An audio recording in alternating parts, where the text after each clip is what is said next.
Hello,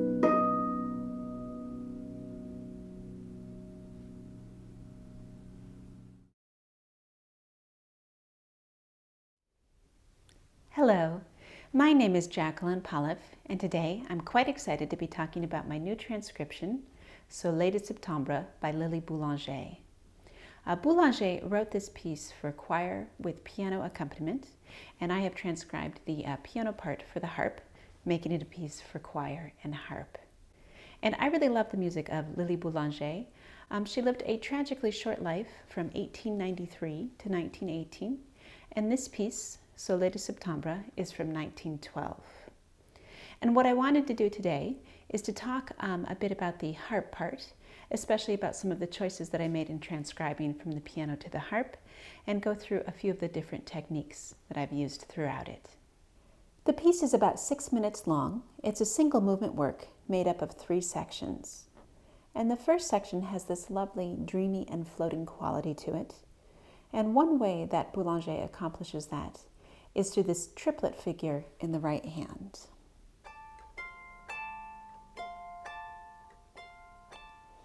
And that type of figure continues throughout the entire first section. And then the left hand alternates between playing a single line melody and chords. And one change I've made is to make the single line melody harmonics. So if we look at a snippet from the beginning before the choir has entered, what Boulanger originally wrote would sound like this on the harp.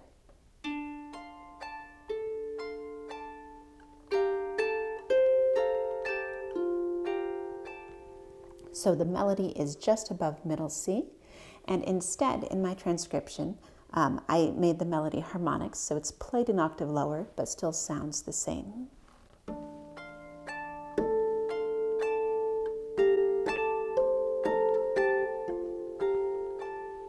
So you can hear that it's the same pitches, it just has that kind of added bell-like sound to it.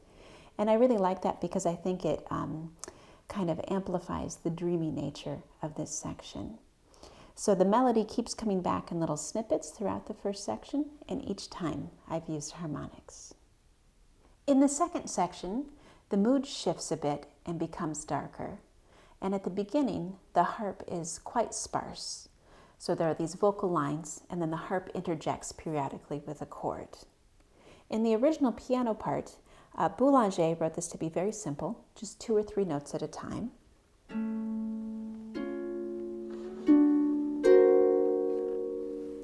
And for the harp transcription, I chose to double some of the notes. I think the piano is just naturally a bit more of a robust instrument. So sometimes on the harp, a slightly wider range is needed to achieve the same kind of effect. So here is the harp transcription of those same couple measures. And you can hear that just has a little bit more presence. And then a few measures later, the passage really starts to build quite dramatically. And there are these couple of measures where on the piano, Boulanger uses a tremolo, kind of a shimmer across the notes. On the harp, we can do that most easily by playing a 2-handed bisbigliando, which would sound like this. And that's both really beautiful and a lot of fun to play. But unfortunately, in this section, the left hand is not at the harpist's disposal because it needs to play a low line of notes. So I changed that sort of tremolo effect to a higher arpeggio.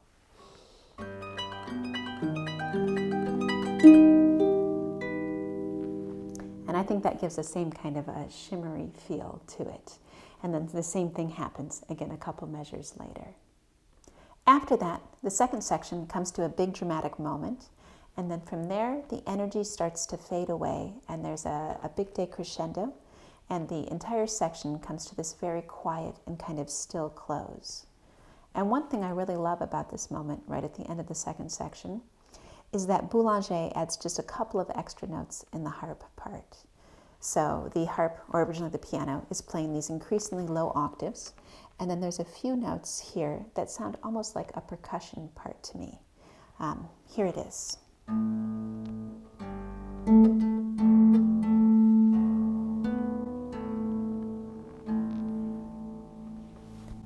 So I really love that line up there in the right hand. It's very simple, but I find it very satisfying, just a really lovely moment.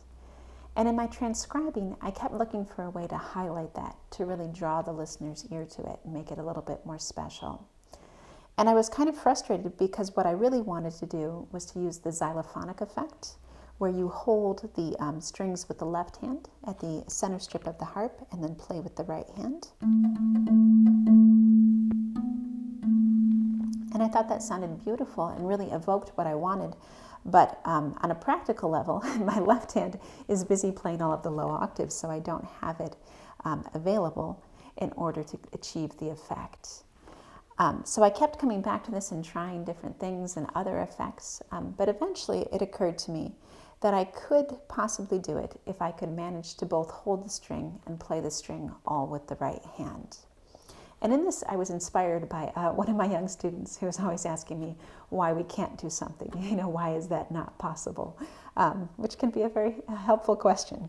So the approach that I came up with is to use the third finger of my right hand and hold the string with that, and then to put my thumb on very high up above it and play with the thumb at the same time. And then shift up for the other string, and then back to that one. So I'm thinking of this as a one-handed xylophonic technique, quite unusual, but I think it really works well and does what I want with that moment to kind of highlight it and really make it a special moment.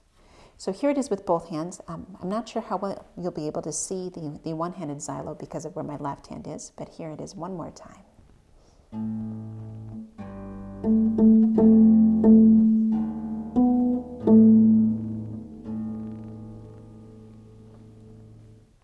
Finally, in the third section of the piece, Boulanger shifts the mood again, and although it starts quite quietly, I think there's really a feeling of contentment. And the third section builds dynamically, and by the end, I think maybe the contentment has expanded to joy. It's a very satisfying ending. The harp's role in this is to provide the harmony and a constant rhythm throughout the section. And in the piano part, Boulanger again used the tremolo effect, and since here the left hand has its own line to play, rather than try to play some sort of tremolo with one hand, I changed that to slow rolled chords. So the original, if I had two hands, might sound a little bit like this, and instead I changed that to a little bit more of a straightforward rolled chord.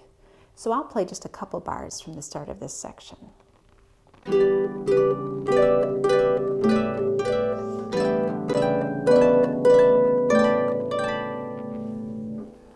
And it keeps going from there. Otherwise, in the third section, really I was just adjusting some of the octaves, which octave the harp is playing in, which I did a little bit of throughout the piece. But the third section, I think, is a little bit more straightforward than some of the effects that I used in the earlier sections. I hope this gave you a bit of a window into my transcribing approach for this beautiful piece. Whether you're interested in transcription, or you're a fan of Boulanger's music, or perhaps you'd like to play this work yourself. I also hope that you'll enjoy my full video recording of the entire work with choir, which I really enjoyed making and putting together. And finally, the sheet music for this transcription will be available quite soon, and I'll put links about all of that below in the description for more information. Thanks so much for watching.